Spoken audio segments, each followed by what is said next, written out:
الحمد للہ وکفا وسلام علی عبادہ الذین اصطفیٰ اما بعد عن المسور بن مخرمۃ رضی اللہ تعالی عنہ قال قال رسول اللہ صلی اللہ علیہ وسلم فاطمۃ بضعۃ منی فمن اغضبها اغضبنی او کما قال رسول اللہ صلی اللہ علیہ وسلم اللہم صلی علی سیدنا مولانا محمد وبارک وسلم علیہ۔ آج 3 رمضان المبارک ہے اور 3 رمضان المبارک سن 11 ہجری بروز منگل سیدہ فاطمۃ الزہراء رضی اللہ تعالی عنہا کا انتقال پرملال ہے۔ اس حوالے سے سیدہ فاطمۃ الزہراء رضی اللہ تعالی عنہا کے حوالے سے 3 باتیں آپ حضرات کی خدمت میں پیش کرنی ہیں۔ نمبر 1، خاتون جنت سیدہ فاطمۃ الزہراء رضی اللہ تعالی عنہا کا مختصر تعارف۔ نمبر 2، سیدہ فاطمۃ الزہراء رضی اللہ تعالی عنہا کے فضائل و مناقب۔ اور نمبر 3، حضرت فاطمۃ الزہراء رضی اللہ تعالی عنہا کے حوالے سے چند شبہات، چند اشکالات اور ان کے جوابات۔ جہاں تک پہلی بات ہے تعارف کی، تو اللہ رب العزت نے اپنے آخری پیغمبر حضرت محمد رسول اللہ صلی اللہ علیہ وسلم کو 3 بیٹے اور 4 بیٹیاں عطا فرمائیں۔ بیٹوں میں حضرت قاسم، حضرت عبداللہ جن کا لقب طیب اور طاہر بھی ہے، اور حضرت ابراہیم، اور بیٹیوں میں سے حضرت زینب، حضرت رقیہ، حضرت ام کلثوم اور حضرت فاطمۃ الزہراء رضی اللہ تعالی عنہن اجمعین، یہ 4 بیٹیاں عطا فرمائیں۔ حضرت فاطمہ رضی اللہ تعالی عنہ نبی اکرم صلی اللہ علیہ وسلم کی سب سے چھوٹی صاحبزادی ہیں۔ آپ کی پیدائش اس وقت ہوئی جب آپ صلی اللہ علیہ وسلم کی عمر مبارک 35 سال تھی، یعنی نبوت ملنے سے 5 سال قبل آپ رضی اللہ تعالی عنہ پیدا ہوئی ہیں، اور حضرت خدیجہ رضی اللہ تعالی عنہ کے بطن سے پیدا ہوئی۔ تو آپ کی والدہ ماجدہ کا نام حضرت خدیجہ ہے رضی اللہ تعالی عنہ، اور آپ کا لقب بطول بھی ہے اور زہرا بھی ہے۔ زہرا پھول کو کہتے ہیں، چونکہ آپ جنت کی خواتین کی سردار ہیں، کلی ہیں، پھول ہیں، اس لیے آپ کا لقب زہرا ہے۔ بطول ہے، بطول تبتل سے ہے، اس کی وجہ حافظ ابن حجر عسقلانی رحمۃ اللہ علیہ فرماتے ہیں تبتلا عن الدنیا، چونکہ آپ دنیا سے بہت کنارہ کش تھیں، دنیا سے بے رغبت تھیں، زہد اختیار کیا ہوا تھا، قانع تھی، اس لیے آپ کا لقب بطول بھی ہے۔ حضرت فاطمۃ الزہراء رضی اللہ تعالی عنہ کا سن 2 ہجری میں سیدنا علی المرتضیٰ رضی اللہ تعالی عنہ سے نکاح کرایا۔ نبی اکرم صلی اللہ علیہ وسلم نے فرمایا، علامہ حیثمی رحمۃ اللہ علیہ نے مجموع الزوائد میں حدیث نقل کی ہے، فرماتے ہیں ان اللہ تعالی امرنی ان ازوج فاطمۃ من علی، اللہ تعالیٰ نے مجھے حکم کیا ہے کہ میں حضرت فاطمہ کا حضرت علی رضی اللہ تعالیٰ عنہ سے نکاح کر دوں۔ اور اہل سنت والجماعت کا نظریہ یہ ہے کہ نبی کسی کی بیٹی لے یا کسی کو بیٹی دے تو اللہ کے حکم سے ہی دیتا اور لیتا ہے۔ نبی اکرم صلی اللہ علیہ وسلم نے اپنی صاحبزادیاں کسی کو دی ہیں تو بھی اللہ رب العزت کے حکم اور اجازت سے ہیں، اور کسی کی بیٹیاں لی ہیں تو اللہ رب العزت کے حکم اور اجازت سے لی ہیں۔ تو حضرت فاطمہ رضی اللہ تعالی عنہ نبی اکرم صلی اللہ علیہ وسلم کی وفات کے، آپ صلی اللہ علیہ وسلم کی وفات 12 ربیع الاول سن 11 ہجری میں ہے، تو آپ کی وفات کے تقریباً 6 ماہ بعد 3 رمضان المبارک سن 11 ہجری میں حضرت فاطمۃ الزہراء رضی اللہ تعالی عنہ کا انتقال ہوا۔ اور اولاد میں سے علامہ شمس الدین ذہبی رحمۃ اللہ علیہ نے سیر اعلام النبلاء میں لکھا ہے کہ آپ کی اولاد میں سے 3 بیٹے اور 2 بیٹیاں تھیں۔ فولدت لہ الحسن والحسین ومحسنہ وام کلثوم وزینب، کہ آپ کی اولاد میں سے 3 بیٹے حضرت حسن، حضرت حسین اور حضرت محسن۔ یہ جو محسن رضی اللہ تعالیٰ عنہ ہیں یہ بچپن میں انتقال کر گئے تھے، اور 2 صاحبزادیاں جن کے نام آپ نے اپنی بہنوں کے نام پہ رکھے، حضرت زینب اور حضرت ام کلثوم رضی اللہ تعالی عنہ۔ حضرت فاطمہ رضی اللہ تعالیٰ عنہ کے تعارف کے بعد مختصراً آپ کے فضائل کو سمجھیں۔ حضرت فاطمہ رضی اللہ تعالیٰ عنہ کے فضائل میں سے بنیادی فضیلت تو یہ ہے کہ آپ صحابیہ ہیں، اور صحابی ہونا ایک بہت بڑا اعزاز اور بہت بڑا منصب ہے، چونکہ صحابہ کرام رضوان اللہ علیہم اجمعین وہ نبی اکرم صلی اللہ علیہ وسلم کے نمائندے ہیں۔ جس طرح منصب نبوت یہ وہبی ہے، کسبی نہیں ہے، اس طرح منصب صحابیت یہ وہبی ہے، کسبی نہیں ہے۔ جس طرح انبیاء اللہ تعالیٰ منتخب فرماتے ہیں، اسی طرح صحابہ کرام رضوان اللہ علیہم اجمعین کے انتخاب بھی اللہ تعالیٰ کی ذات خود فرماتی ہے۔ تو آپ صحابیہ ہیں، اور یاد رکھیں جب ہم کہتے ہیں نا فلاں صحابی ہے، تو صحابی کا معنی یہ ہے کہ وہ کئی اوصاف اور کئی خصوصیات کا حامل ہے۔ مثال کے طور پہ آپ کسی آدمی کے بارے میں کہتے ہیں کہ وہ نمازی ہے، تو نمازی نماز پڑھ رہا ہے، تو معنی یہ ہے کہ یہ آدمی باوضو بھی ہے، یہ آدمی مسلمان بھی ہے، یہ آدمی جس جگہ پہ نماز پڑھ رہا ہے وہ جگہ پاک اور صاف بھی ہے۔ تو اسی طرح ایک نمازی ہونا ایسی صفت ہے جو کئی صفات کو جامع ہے۔ تو اسی طرح جب ہم کہتے ہیں کہ فلاں صحابی ہے یا فلاں صحابیہ ہے، اس کا معنی یہ ہے کہ یہ عادل بھی ہے، یہ محفوظ بھی ہے، یہ حجت بھی ہے، یہ تنقید سے بالا تر بھی ہے، اور یہ نبی اکرم صلی اللہ علیہ وسلم کے نمائندہ بھی ہے۔ تو حضرت فاطمہ رضی اللہ تعالیٰ عنہ کی فضیلت کی بنیادی اور پہلی بات یہ ہے کہ آپ صحابیہ ہیں۔ نمبر 2، پھر صحابی ہونے میں صحابیہ کے ساتھ ساتھ اگلی فضیلت کہ آپ خاندان نبوت میں سے ہیں، اور خاندان نبوت میں سے ہونا یہ اتنا بڑا اعزاز اور اتنی بڑی فضیلت ہے۔ اور یہاں ایک بات سمجھیں، حضرت استاد جی دامت برکاتہم العالیہ فرمایا کرتے ہیں کہ اللہ رب العزت نے اپنے محبوب صلی اللہ علیہ وسلم کو 3 طرح کے طبقات عطا فرمائے۔ چونکہ آپ کی خواہشیں 3 تھیں، تو 3 خواہشوں کے نتیجے میں 3 طرح کی جماعتیں، 3 طرح کے افراد دیے ہیں۔ 3 خواہشیں کون سی تھیں؟ ایک خواہش یہ تھی کہ یا اللہ میرا دین عرب سے نکل کر عجم میں پہنچ جائے، دنیا کے چپے چپے، دنیا کے کونے کونے میں پہنچ جائے۔ نمبر 2، میرا گھر کا دین باہر آ جائے، میری خلوت کی زندگی وہ جلوت میں آ جائے۔ اور نمبر 3، اے اللہ میں آپ کے راستے میں شہید کر دیا جاؤں۔ تو نبوت کی 3 خواہشیں تھیں، تو اللہ تعالیٰ نے ان 3 خواہشوں کے لیے 3 طرح کے افراد، 3 طرح کی جماعتیں عطا فرمائی ہیں۔ نمبر 1، اصحاب پیغمبر، نمبر 2، ازواج پیغمبر،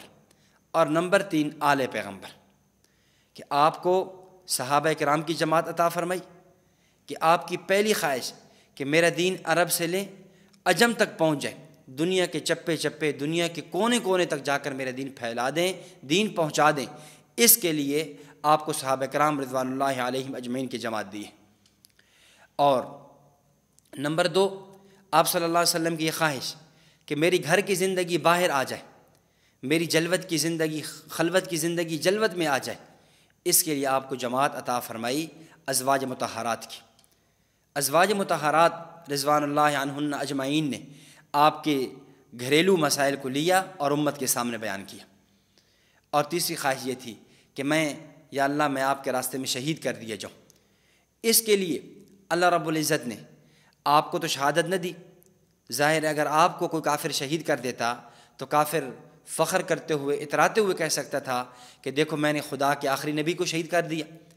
اس لیے اللہ رب العزت نے کفار کے ہاتھوں آپ کو شہید نہ ہونے دیا۔ ہاں، آپ صلی اللہ علیہ وسلم کی بیٹی سیدہ فاطمہ الزہراء رضی اللہ تعالی عنہا، ان کے بیٹے حضرت حسین رضی اللہ تعالیٰ عنہ کو میدان کربلا میں شہید کر دیا۔ تو آپ صلی اللہ علیہ وسلم کے نواسے اور نواسہ اولاد ہوا کرتی ہے، تو آپ کی اولاد کا شہید ہو جانا یہ گویا آپ صلی اللہ علیہ وسلم کی جو ایک آپ کی جو خواہش تھی، آپ کی جو تمنا تھی وہ پوری ہوئی ہے کہ آپ کے دین کی تکمیل کے لیے، دین کی اشاعت کے لیے آپ کا لخت جگر، آپ کا نواسہ سیدنا حسین رضی اللہ تعالیٰ عنہ کربلا کی سرزمین پہ شہید ہو جاتے ہیں، تو یہ خواہش آپ کی پوری ہو جاتی ہے۔ تو میں عرض یہ کر رہا تھا، حضرت فاطمہ رضی اللہ تعالیٰ عنہ کے فضائل میں سے ایک فضیلت یہ ہے آپ نبوت کے خاندان میں سے ہیں، اور پھر خاندان میں بھی آپ صلی اللہ علیہ وسلم کی بیٹی ہیں، آپ کی لخت جگر ہیں، آپ کی سب سے چھوٹی صاحبزادی ہیں۔ اور پھر آپ کے فضائل میں سے یہ کتنی بڑی فضیلت کی بات ہے۔ امام بخاری رحمۃ اللہ علیہ نے صحیح بخاری میں حدیث نقل کی ہے، حدیث نمبر 3767 ہے۔ نبی اکرم صلی اللہ علیہ وسلم نے فرمایا، حضرت مسور بن مخرمہ رضی اللہ تعالیٰ عنہ سے روایت ہے کہ فرمایا، فاطمہ تو بضعۃ منی، فاطمہ میرے جگر کا ٹکڑا ہے، فاطمہ میری لخت جگر ہے، فمن اغضبها اغضبنی، جس نے فاطمہ کو ناراض کیا اس نے مجھ کو ناراض کیا۔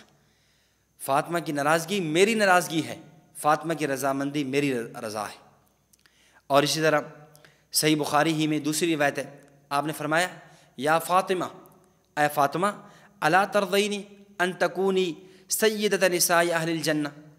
اے فاطمہ کیا تو اس بات پر راضی نہیں ہے کہ تو قیامت کے دن اہل جنت جنتی خواتین کی سردار ہو۔ سبحان اللہ، حضرت فاطمہ رضی اللہ تعالیٰ عنہ کا مقام و مرتبہ دیکھے کہ خود حضرت فاطمہ کو جنتی خواتین کا سردار فرمایا گیا، اور آپ کے والد گرامی امام الانبیاء محمد رسول اللہ صلی اللہ علیہ وسلم انبیاء کے سردار ہیں، وجہ تخلیق کائنات ہیں، اور آپ کی والدہ سیدہ خدیجہ رضی اللہ تعالیٰ عنہ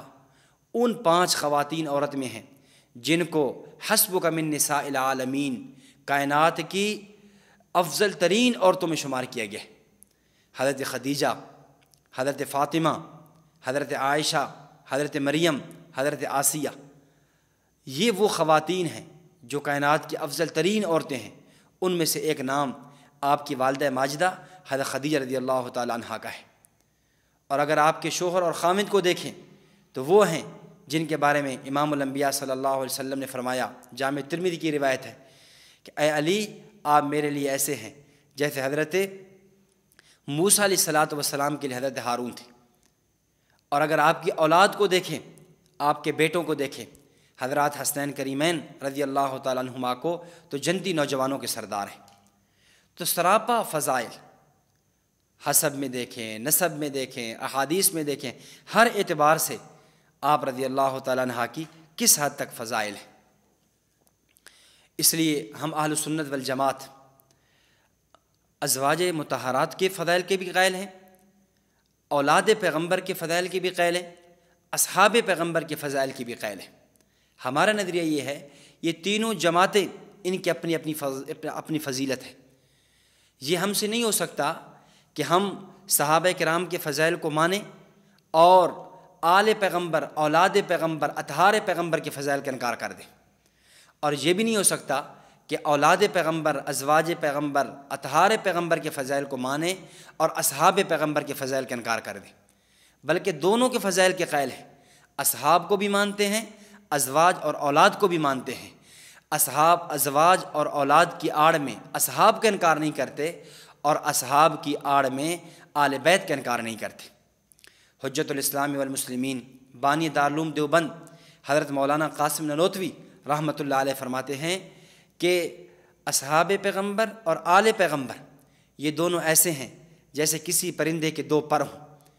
کہ اگر 2 پر ہوں تو پرندہ اڑ سکتا ہے، اس کا ایک پر ختم کر دیا جائے وہ اڑ نہیں سکے گا۔ اسی طرح مومن کے ایمان کی محبت اور علامت یہ ہے کہ وہ دونوں سے محبت رکھے۔ اگر ایک پر ایمان لائے، ایک سے محبت کرے، دوسرے کا انکار کرے، تو یہ آدمی اپنے ایمان کی خیر منائے۔ اسی طرح ایک کو مان لے، دوسرے کو مان لے اور پہلے کا انکار کر دے، تو یہ آدمی بھی اپنی ایمان کی خبر لے۔ حضرت مجدد الفسانی رحمۃ اللہ علیہ نے مکتوبات میں لکھا کہ اہل سنت والجماعت کی علامات میں سے ایک علامت یہ ہے کہ وہ اصحاب پیغمبر کے فضائل کو بھی مانتے ہیں، اور ساتھ آل پیغمبر، ازواج پیغمبر، اطہار پیغمبر، ان کے فضائل کا بھی اقرار کرتے ہیں۔ تو یہ سیدہ فاطمہ الزہرا رضی اللہ تعالیٰ عنہ کے فضائل تھے۔ اور اس کے ساتھ تیسری بات سمجھیں سیدہ فاطمہ رضی اللہ تعالیٰ عنہ کے حوالے سے، کہ بعض آپ کی شخصیت کے حوالے سے بعض شبہات پیش کر دیے جاتے ہیں۔ سیدہ فاطمہ رضی اللہ تعالیٰ عنہ نبی اکرم صلی اللہ علیہ وسلم کے انتقال پرملال کے بعد سیدنا ابوبکر صدیق رضی اللہ تعالیٰ عنہ کی خدمت میں حاضر ہوئیں اور وراثت کا مطالبہ کیا۔ سیدنا ابوبکر صدیق رضی اللہ تعالیٰ عنہ نے حدیث سنائی جو صحیح بخاری میں حدیث نمبر 4035 ہے۔ فرمایا کہ سمعت النبی صلی اللہ علیہ وسلم، میں نے نبی اکرم صلی اللہ علیہ وسلم سے سنا، آپ نے فرمایا لا نورث ما ترکنا صدقہ، کہ ہم وارث نہیں بناتے، ہم جو کچھ چھوڑ کر جاتے ہیں وہ صدقہ بن جایا کرتا ہے۔ تو حضرت فاطمہ رضی اللہ تعالیٰ عنہ کا مطالبہ کرنا وراثت کا، سیدنا ابوبکر صدیق رضی اللہ تعالیٰ عنہ کا حدیث سنا دینا، اور اس پہ سیدہ فاطمہ رضی اللہ تعالیٰ عنہ کا خاموش ہو کر چلے جانا۔ اب اس پر بعض حضرات کی طرف سے عام طور پہ دو شبہ پیش کیے جاتے ہیں۔ ایک شبہ تو یہ پیش کیا جاتا ہے کہ حضرت ابوبکر صدیق رضی اللہ تعالیٰ عنہ نے حضرت فاطمہ الزہرا رضی اللہ تعالیٰ عنہ کو باغ فدق میں حصہ نہیں دیا، حصہ نہ دے کر ظلم کیا ہے، مال غصب کیا ہے، ایک یہ شبہ پیش کیا جاتا ہے۔ اور دوسرا شبہ اور اعتراض یہ پیش کیا جاتا ہے کہ جی حضرت فاطمہ رضی اللہ تعالیٰ عنہ آپ سے ناراض ہو گئی تھیں اور اسی ناراضگی کی حالت میں دنیا سے گئی۔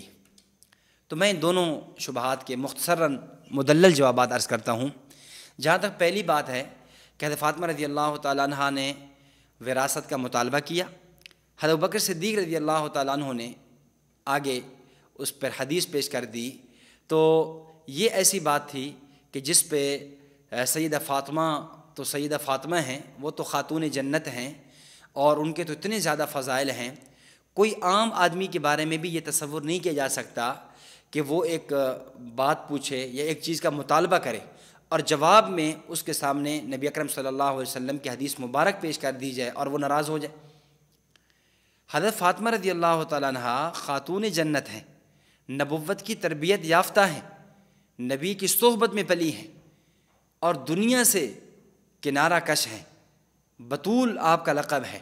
ان کے بارے میں یہ کیسے تصور کیا جا سکتا ہے کہ حضرت ابوبکر صدیق رضی اللہ تعالیٰ عنہ حدیث پیش کریں اور حدیث سن کر وہ ناراض ہو جائیں؟ یہ کیسے ہو سکتا ہے؟ آدمی کو کچھ اشکال کرتے ہوئے، شبہ پیش کرتے ہوئے کچھ عقلاً بھی سوچنا چاہیے کہ میں یہ کیسی بات کر رہا ہوں کہ سیدہ فاطمہ رضی اللہ تعالیٰ عنہ نے حدیث سنی اور ناراض ہو کر چلی گئی۔ جہاں تک ہے وراثت کا مسئلہ، انبیاء کرام علیہ الصلاۃ والسلام کے بارے میں اصول یہ ہے، انبیاء کرام علیہ السلام نہ وارث بنتے ہیں نہ وارث بناتے ہیں۔ فرمایا لا نرث ولا نورث، جب ہم دنیا میں آتے ہیں ہم کسی کے وارث نہیں بنتے، جب دنیا میں سے جاتے ہیں اپنا وارث کسی کو چھوڑتے اور بناتے نہیں ہیں۔ ما ترکنا فہو صدقہ، جو کچھ ہم چھوڑ کے جاتے ہیں وہ امت کے لیے صدقہ ہوتا ہے۔ اور نبوت کی وراثت جاری نہ ہونے پر کئی دلائل ہیں، کئی احادیث ہیں۔ یہ صحیح بخاری کی روایت ہے۔ دوسری روایت جو صحیح بخاری میں حدیث نمبر 6727 ہے، حضرت عائشہ رضی اللہ تعالیٰ عنہ سے مروی ہے، نبی اکرم صلی اللہ علیہ وسلم نے فرمایا لا نورث ما ترکنا صدقہ، کہ ہم وارث نہیں بناتے، جو کچھ ہم چھوڑ کے جاتے ہیں وہ صدقہ ہوا کرتا ہے۔ امام بیہقی رحمۃ اللہ علیہ نے السنن الکبریٰ حدیث نمبر 13117 میں حضرت ابو ہریرہ رضی اللہ تعالیٰ عنہ سے حدیث نقل کی ہے، فرمایا کہ لا تقتسموا ورثتی دینارا، نبی اکرم صلی اللہ علیہ وسلم نے فرمایا کہ میری وراثت ایک دینار بھی تقسیم نہیں ہوگا، ما ترکت بعد نفقت نسائی و معونت عاملی فہو صدقہ، کہ بلکہ جو کچھ جائیداد ہوگی، جو کچھ وہ کیا ہوگا، وہ صدقہ ہوگا۔ اسی طرح خود یہ بات کہ انبیاء کی وراثت جاری نہیں ہوتی، یہ بات ان لوگوں کو بھی تسلیم ہے جو لوگ اشکال کرتے ہیں، اعتراض کرتے ہیں۔ چنانچہ اصول کافی جلد 1 صفحہ 81 پہ باب صفت العلم کے تحت امام کلینی نے المتوفیٰ 328 ہجری ایک روایت نقل کی حضرت ابو عبداللہ سے، فرمایا ان العلماء ورثۃ الانبیاء وذلک ان الانبیاء لم یورثوا درہما ولا دینارا، کہ انبیاء کرام علیہ الصلاۃ والسلام جب دنیا سے جاتے ہیں وہ نہ درہم چھوڑ کے جاتے ہیں نہ دینار چھوڑ کے جاتے ہیں۔ تو انبیاء کرام علیہ الصلاۃ والسلام اپنی وراثت نہیں چھوڑتے۔ اور یہی بات احتجاج تبرسی جلد 1 صفحہ 142 پہ علامہ ابو منصور احمد بن علی التبرسی نے بھی لکھی ہے کہ نحن معاشر الانبیاء لا نورث ذهبا ولا فضة ولا دارا ولا عقارا وانما نورث الکتاب والحکمہ والعلم والنبوہ، کہ ہم انبیاء کی جماعت ہیں، ہم مال، زمین، گھر،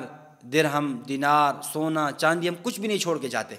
ہاں ہماری جو وراثت ہوتی ہے وہ وراثت علمی ہے، وراثت روحانی ہے، وہ نبوت کی وراثت ہے۔ اس لیے حضرت فاطمہ رضی اللہ تعالیٰ عنہ کے سامنے حدیث نہیں تھی، انہوں نے حدیث حضرت بکر صدیق رضی اللہ تعالیٰ عنہ حدیث پیش کی، اس کے بعد وہ خاموش ہو گئی۔ اب اس پر دوسرا اشکال یہ سمجھیں کہ جو لوگ یہ کہتے ہیں کہ سیدہ فاطمہ رضی اللہ تعالیٰ عنہ ناراض ہو گئی تھی، اور بلکہ اس سے پہلے میں ایک اور بات عرض کروں کہ اگر نبوت کی وراثت جاری ہوتی تو حضرت فاطمہ رضی اللہ تعالیٰ عنہ کو آپ سے حضرت ابوبکر صدیق رضی اللہ تعالیٰ عنہ نے حصہ نہیں دیا، تو کیا سوال یہ ہے کہ ابوبکر صدیق رضی اللہ تعالیٰ عنہ نے اپنے دور خلافت میں اپنی بیٹی سیدہ عائشہ رضی اللہ تعالیٰ عنہ جو نبوت کی زوجہ ہے، اور پھر سیدنا عمر فاروق رضی اللہ تعالیٰ عنہ نے اپنی بیٹی سیدہ حفصہ رضی اللہ تعالیٰ عنہ جو نبوت کی زوجہ ہیں، کیا ان کو حصہ دے دیا تھا؟ حالانکہ وراثت جس طرح اولاد میں تقسیم ہوتی ہے ایسے بیویوں میں بھی تو تقسیم ہوتی ہے، تو سیدنا ابوبکر صدیق رضی اللہ تعالیٰ عنہ کا اپنی بیٹی سیدہ عائشہ کو حصہ نہ دینا، سیدنا عمر فاروق رضی اللہ تعالیٰ عنہ کا اپنی بیٹی سیدہ حفصہ کو حصہ نہ دینا، اس بات کی دلیل ہے کہ ان حضرات کا نظریہ یہ تھا کہ انبیاء کرام علیہ الصلاۃ والسلام کی وراثت جاری نہیں ہوتی، اس لیے جس طرح وراثت میں حصہ نہ حضرت فاطمہ کو دیا ہے اور نہ ہی اب حضرت عائشہ اور حضرت حفصہ رضی اللہ تعالیٰ عنہما کو دیا ہے۔ اور تیسری بات، حضرت ابوبکر صدیق کے بعد خلیفہ ہوا حضرت عمر رضی اللہ تعالیٰ عنہ، حضرت عمر فاروق کے بعد خلیفہ ہیں حضرت عثمان غنی، حضرت عثمان غنی رضی اللہ تعالیٰ عنہ کے بعد خلیفہ ہیں سیدنا علی المرتضیٰ رضی اللہ تعالیٰ عنہ۔ تو کیا سیدنا علی المرتضیٰ رضی اللہ تعالیٰ عنہ نے باغ فدق میں سے نبوت کی وراثت میں سے سیدہ فاطمہ رضی اللہ تعالیٰ عنہ کو حصہ دے دیا تھا؟ تو انہوں نے بھی اپنے دور خلافت میں نہیں دیا، تو سیدنا علی المرتضیٰ رضی اللہ تعالیٰ عنہ کا نہ دینا اس بات کی دلیل ہے کہ جو نظریہ خلفائے ثلاثہ کا تھا وہی نظریہ سیدنا علی المرتضیٰ رضی اللہ تعالیٰ عنہ کا تھا۔ تو ان تمام کا یہ نظریہ تھا کہ انبیاء کرام علیہ السلام کی وراثت جاری نہیں ہوتی۔ اور دوسرا یہ شبہ کہ سیدہ فاطمہ رضی اللہ تعالیٰ عنہ ناراض ہو گئی تھی، عام طور پہ وہ صحیح بخاری کے یہ الفاظ پیش کرتے ہیں کہ حضرت فاطمہ رضی اللہ تعالیٰ عنہ جب حصہ مانگنے کے لیے آئیں تو آپ نے حصہ نہ دیا تو فہاجرت ہو، آپ چھوڑ کر چلی گئیں، اور اس کے بعد جو ہے نا آپ بولی نہیں ہیں۔ تو یاد رکھیں اس حوالے سے کہ ایک تو یہ ہے اس روایت کا علمی جواب، اس پہ استاد محترم متکلم اسلام مولانا محمد الیاس گھمن صاحب حافظہ اللہ نے اپنی کتاب اپنی فائل وراثت انبیاء والی میں تفصیل کے ساتھ وہاں اس شعبے کا جواب دے دیا ہے کہ یہ راوی کا ادراج ہے۔ اس روایت کو کئی مقامات پہ نقل کیا گیا ہے، صرف چند مقامات پہ یہ روایت موجود ہے، اور بخاری کے جن نسخوں میں موجود بھی ہے وہاں امام زہری رحمہ اللہ کے یہ ادراج ہے، فہجرت کے الفاظ۔ نمبر دو، اگر راوی کے ادراج نہ بھی ہو تو پھر حجرت کا معنی کیا ہوگا؟ تو احادیث کے معنی محدثین زیادہ سمجھا کرتے ہیں۔ امام نووی رحمۃ اللہ علیہ جو شارح مسلم ہیں، انہوں نے شرح مسلم کے اندر اس کا معنی یہ لکھا کہ فلم تکلم ہو یعنی فی ھذا الامر، کہ آپ نے اس کے بعد کلام نہیں کیا، یعنی حضرت فاطمہ نے اس کے بعد اس معاملے میں کلام نہیں کیا۔ 6 ماہ زندہ رہی ہیں، آپ نے یہ نہیں کہا کہ ابوبکر صدیق رضی اللہ تعالیٰ عنہ سے کہ اے ابوبکر صدیق مجھے فدق میں سے یا وراثت میں حصہ دے دے۔ اور یہی معنی حافظ ابن حجر اسقلانی رحمۃ اللہ علیہ نے فتح الباری میں نقل کیا، جلد 2 صفحہ 202 پہ، فلم تکلمہ فی ذلک المال، کہ پھر انہوں نے اس مال کے اعتبار سے گفتگو نہیں کی ہے۔ تو اور تیسری بات یہ سمجھے کہ اگر سیدہ فاطمہ اور سیدنا ابوبکر صدیق رضی اللہ تعالیٰ عنہما کے مابین ناراضگی ہوتی تو آپ کتب احادیث اٹھائیں، کتب سیرت اٹھائیں، تو معلوم یہ ہوتا ہے کہ حضرت ابوبکر صدیق رضی اللہ تعالیٰ عنہ نے اپنی بیوی اسماء بنت امیس رضی اللہ تعالیٰ عنہ کو سیدہ فاطمہ رضی اللہ تعالیٰ عنہ کی خدمت کے لیے مامور کیا ہوا تھا، آخری عمر کی خدمت کرنے والی، آپ کی تیمارداری کرنے والی، آپ کو غسل دینے والی، کفن دینے والی، اور آپ کی وصیتیں جو نہج البلاغہ کے اندر منقول ہیں ان کی راویہ بھی اسماء بنت امیس ہیں۔ تو یہ کیسے ہو سکتا ہے ابوبکر صدیق اور حضرت فاطمہ ناراض ہوں اور حضرت صدیق اکبر رضی اللہ تعالیٰ عنہ اپنی بیوی کو ان کی خدمت کے لیے بھیج دیں؟ اور آخری بات کہ جب حضرت فاطمہ رضی اللہ تعالیٰ عنہ کا انتقال ہوا، انتقال ہونے کے بعد جب آپ کا جنازہ لایا گیا، اب آپ کا جنازہ کس نے پڑھایا؟ 3 طرح کی روایات ہیں۔ ایک روایت یہ ہے کہ آپ کا جنازہ سیدنا ابوبکر صدیق رضی اللہ تعالیٰ عنہ نے پڑھایا، ایک روایت کہ آپ کا جنازہ سیدنا علی المرتضیٰ نے پڑھایا، اور ایک روایت یہ ہے کہ آپ کا جنازہ سیدنا عباس رضی اللہ تعالیٰ عنہ نے پڑھایا۔ چنانچہ طبقات ابن سعد جلد 8 صفحہ 19 پہ ہے، امام شابی رحمہ اللہ فرماتے ہیں صلی علیہ ابو بکر رضی اللہ تعالیٰ عنہ، کہ آپ پر سیدنا ابوبکر صدیق رضی اللہ تعالیٰ عنہ نے آپ کا نماز جنازہ پڑھایا، وکبر علیہ 4، اور آپ پر 4 تکبیر کہیں۔ تو یہ کیسے ہو سکتا ہے کہ سیدنا ابوبکر صدیق اور فاطمہ کی ناراضگی ہو، حضرت علی رضی اللہ تعالیٰ عنہ کو پتہ بھی ہو اور جنازہ آپ کے حوالے کیا جا رہا ہو؟ تو اس لیے یہ ساری باتیں ایسی ہیں جو لوگوں کو پھیلا دی گئی ہیں، اس کا حقیقت کے ساتھ کوئی تعلق نہیں ہے۔ اصحاب اور ازواج مطہرات اور اسی طرح آل بیت، ان کے آپس میں گہرے تعلقات تھے، گہرے مراسم تھے، حد درجے محبت اور عقیدت تھی۔ بھلا یہ کیسے ہو سکتا ہے کہ سیدنا ابوبکر صدیق رضی اللہ تعالیٰ عنہ ہو، جنہوں نے عمر بھر نبی اکرم صلی اللہ علیہ وسلم پہ اپنا مال لٹایا، اپنا خاندان سب کچھ لٹا دیا، وہ ایک زمین کے ٹکڑے کی خاطر حضرت فاطمہ رضی اللہ تعالیٰ عنہ سے ناراض ہو جائے، حضرت فاطمہ کا وہ حصہ غصب کر لیں؟ یہ کیسے ہو سکتا ہے؟ یہ بات عقل بھی قبول نہیں کرتا۔ تو یہ میں نے آپ حضرات کے سامنے سیدہ فاطمہ رضی اللہ تعالیٰ عنہ کا مختصر تعارف، ان کے فضائل اور ان پہ ہونے والے چند شبہات اور ان کے جوابات دے دیے ہیں۔ اللہ رب العزت صحیح معنوں میں ہمیں اہل سنت والجماعت احناف دیوبند کے عقائد و نظریات پر وابستہ رہنے کی توفیق عطا فرمائے اور ہونے والے شبہات اور ان کے اشکالات کے جوابات دینے کی توفیق عطا فرمائے۔ وآخر دعوانا ان الحمد للہ رب العالمین۔